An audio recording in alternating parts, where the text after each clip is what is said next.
جی السلام علیکم. سن ابراهیم چینل کې تاسو ته هرکلی وایو. د ویښتو غورځېدو کیسه تاسو ټولو واورېدله. اوس به د دې علاج څه وي. ډېر علاجونه دي د ویښتو غورځېدو په باره کې، ډېر علاجونه ډسکور شوي دي، په پریکټس کې کیږي. نن به کې یو علاج وایو چې ورته PRP ویلی شي او PRF ورته ویلی شي. ډېرو ملګرو به په سر کې ستنې وهلې وي، په ډېرو کې به کار کړی وي، ډېرو کې به نشي کولی کار. دا به هم کتل کیږي چې تا دا ستنې په کم ټیم باندې ووهلې، یعنې د ویښتو د څه حالاتو نه به اندازه کیږي. دا چې کوم PRP دی، دا خبره یاد ولرئ چې دا ویښتو دپاره خو اوس کیږي، خو دا د ډېرو مقاصدو دپاره دا PRP کېدله. یعنې پیله استعمال د دې د زړه په اپریشن کې شوی دی PRP، بیا وروسته په ډینټسټري کې استعمالېدل، داسې سپورټس میډیسن کې، نورو کې د هډوکو په علاج کې PRP استعمالېدله. وروسته بیا د څرمنې ډاکټران رالل، ډارمټالوجسټ رالل، نو هغوی وی چې یاره دا PRP به مونږه د سر دپاره استعمال کړو، د ویښتو دپاره. د ویښتو د غورځېدو د علاج دپاره ډېر علاجونه دي، آپشنز یې ډېر دي. لکه ته میډیسن بیسډ علاج هم کولی شي، ګولیانې څه ټاپیکلز استعمالولی شي، لکه ماینوکسیډل ټیبلټ به خلک ډېر استعمالوي، د دې لوشن وغیره هم شته. دغسې فاینسټیرایډ به خلک ډېر استعمالوي، ډیوټسټیرایډ به خلک ډېر استعمالوي. دا میډیسن دي. د دې انجیکشن بیسډ علاج هم شته دی. انجیکشن بیسډ لکه نن چې مونږ کوم علاج وایو دا انجیکشن بیسډ دی، ستن وهل دي په سر کې. دې کې کم دي، دې کې PRP دی، په دې کې PRF دی. دا یو علاج دی، دا لږ ایډوانس دی، د دې نه شی یو دی. دې کې اګزوسوم تھراپي دی، دا به وایو ځان ته. دې کې میزو تھراپي دی، دا به وایو. دا علاجونه دي، دا ستنې دي، ستنې به وهې سر ته، انجیکشن بیسډ. ریجنریټیو بیسډ علاجونه هم شته دي د ویښتو دپاره. دا اوس لږ غوندې سخت دي، ایډوانس دي، شاید چې په پریکټس کې هم نه وي. لکه دې کې سټیم سیل تھراپي شته، فولیکولر سټیم سیل تھراپي، او دې کې مونږ سره فولیکولر کلونینګ دا مونږ سره علاج دی، خو دا انډر ایگزامینیشن دی، انډر ابزرویشن دی. ورپسې چې کوم دی ټرانسپلانټ هم شته. ټرانسپلانټ لکه ډېرو خلکو به ویښته کرلي وي، دوه قسم ته ټرانسپلانټ دي. یو ته FUT ویلی شي، یو ته FUE ویلی شي، فولیکولر یونټ ټرانسپلانټیشن، فولیکولر یونټ ایکسټریکشن. دا به وایو ځان ته ټاپک دی. دا علاجونه دي د ویښتو دپاره. اوس PRP څه شی دی او PRF څه شی دی؟ آیا دا پرمننټ علاج دی؟ نه، دا پرمننټ علاج نه دی. دا هسې یو عرضي کار راوانول دی، عرضي لږ غوندې د ویښتو خیال ساتل دي. دا پرمننټ علاج نه دی. راځئ، یو کس دی، دا ګنجی سړی دی، د ده نه وینه راخلو، راوالی ته نه وینه راډک کوي، سرنج مه راډک کلو. اوس راځئ دلته، دا چې کله تاسو په بوتل کې د ده دا وینه کېښودله، نو په دې کې د ده ریډ بلډ سیلز پراته دي، سره وینه ده. دا وروره مونږ ته نه ده پکار، دا به لرې کوو. په دې کې مونږ سره څه شی پراته ده؟ اوبه پرتې دي، واټر پراته دي. په دې کې مونږ ته WBCs پراته دي. په دې کې مونږ سره پلیټلیټس پراته دي.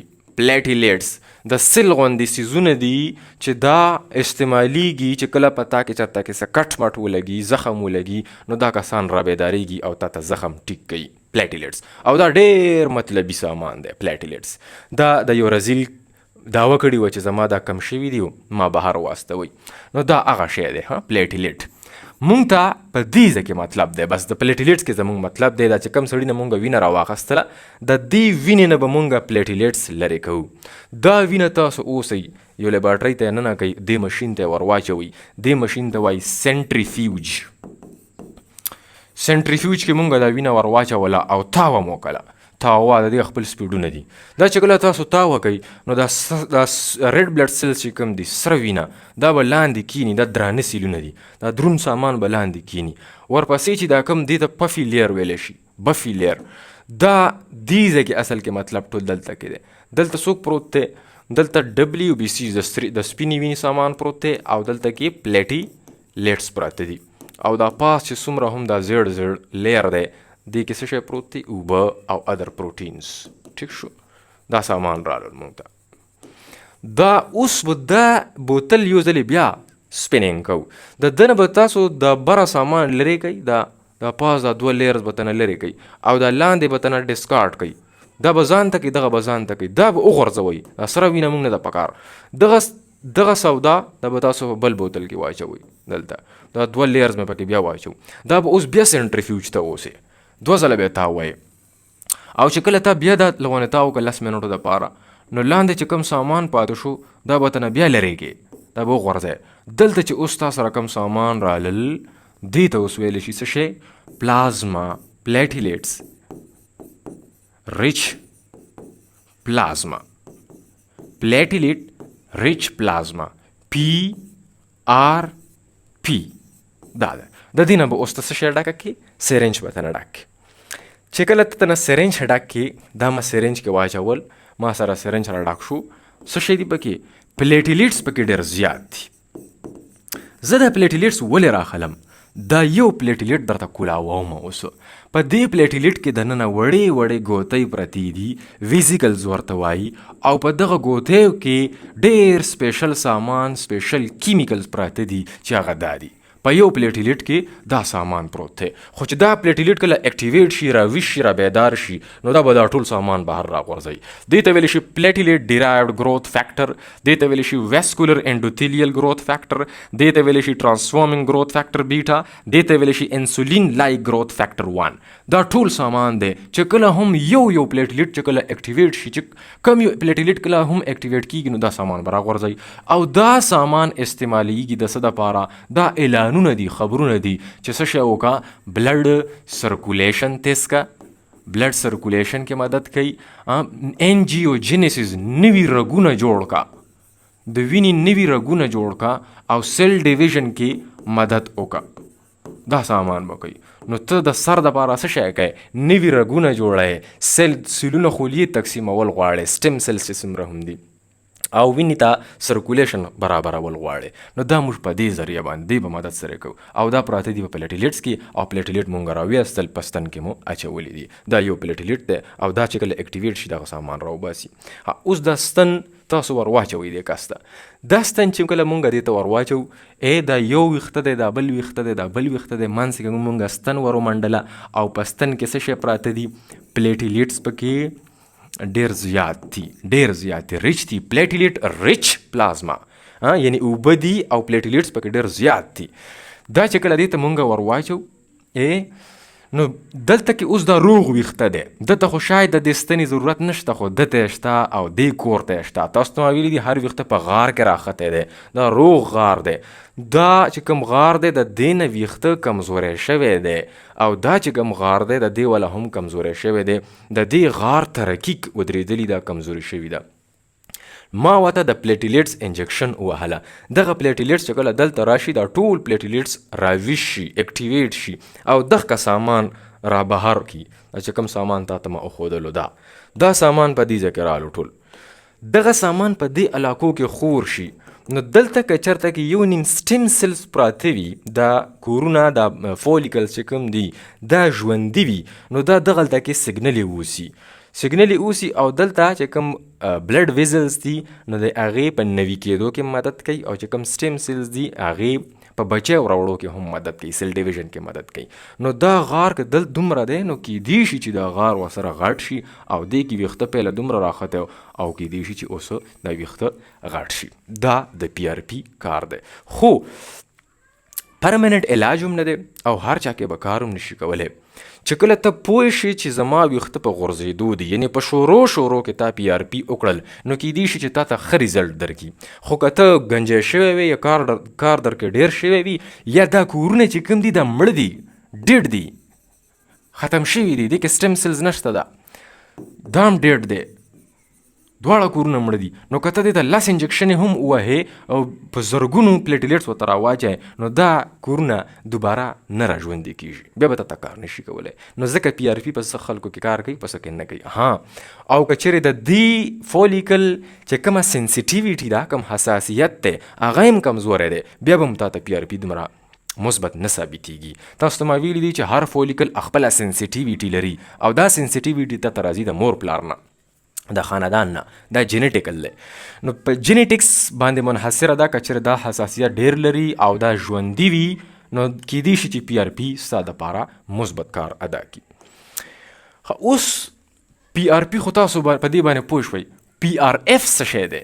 پی آر اف د دې مطلب دی پلیټلیټ ریچ فیبرین.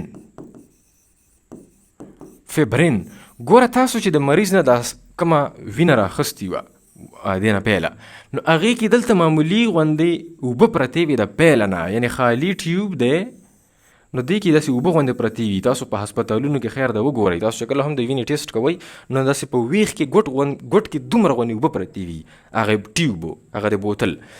دا ډېرې مطلبي اوبه دي، دې ته ویلی شي انټي کوګولنټ. دا اوبه د دې دپاره پرتې دي که ته پکې د پاسه وینه راواچې نو ستا دا وینه چمکېږي نه، پوستکي نه جوړېږي. دا څه شی وي؟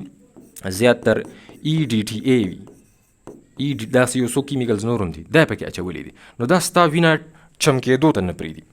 نو دا پی آر پی کې خو موږ دا کار کړی و، خو چې کله ته پی آر اف کوې نو بیا و پکې دا نه اچوې، پرېږده چې وینه د دې نه بغیر مونږ سپین کو په سنټریفیوج کې واچو. نو ته چې کله د مریض نه وینه راوالې نو چې دا شی پکې نه وي چې کله ته پی آر اف کوې، او چې کله ته دې کې د وینه واچوله دغه سیس پکې نشته دی، دا د وړو سنټریفیوج ته هغه ماشین ته د وړو تاو راتاو د کلو، چې کله تا تاو راتاو کو نو دلته یو لیر جوړ شو، بل لیر دلته جوړ شو، بل لیر داسې جوړ شو په منځ کې. خو د دې سپیډ د تاوو دا سپیډ به کم ساتي ایز کمپیر ټو پی آر پی. په پی آر اف کې به سپیډ کم ساتي. اوس چونکې مونږ خو پکې انټي کوګولنټ نه دی اچولی نو دلته به اوس جل غوندې جوړ شي. جل څه شی د څه د وجې به جل جوړېږي؟ د فیبرین د وجې به جل جوړېږي. فیبرین دا به نیټورک جو جال غوندې به جوړ کړي، داسې جال به جوړ شي دننه داسې دا داسې فیبرین داسې ما ټیوب کولاو کو، ټیوب ته اوس ننوتي دا وینه ده، دغسې دا فیبرین جال دی. او په دې جال کې په منځ کې پلیټلیټس ګیر دي. اوس دا پلیټلیټس پکې ګیر شو داسې. اوس به دا ټول جال راوالی بیل به کې او انجکشن کې به یې واچی، نو دغه انجکشن به بیا ته مریض ته لګی، د پی آر اف انجکشن.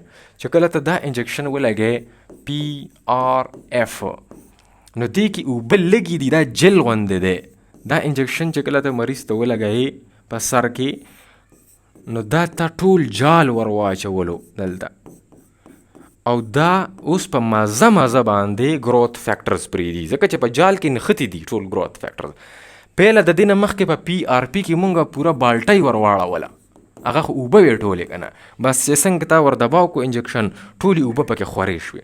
خو دا جل دی، دا به داسې په دې ګوټونو کې د دې پلیټلیټس پراته وي او رفته رو به داسې د گروث فیکټرز پرېږدي.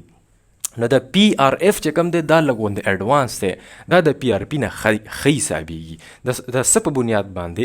په دې بنیاد باندې چې دا په مازه باندې گروث فیکټرز پرېږدي او د هغې د وجې د دې چې کوم ریزلټ دی نو هغه لونګ لاسټینګ دی، معمولي شان لونګ لاسټینګ کار کولی شي. داسې لونګ لاسټینګ نه چې ته په کالونو نه، که چیرې پی آر پی ستا دپاره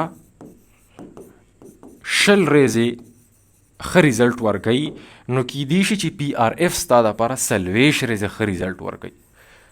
لکه سمپل مثال به زه تاسو دا ودرکمه چې دا بوټی دی او دا تږی دی او یو منګې اوبه تا راوړلې او ټولې دې بوټي ته ور واړولې، نو سبا چې راځي نو دا بوټی به دوباره تږی شوی وي.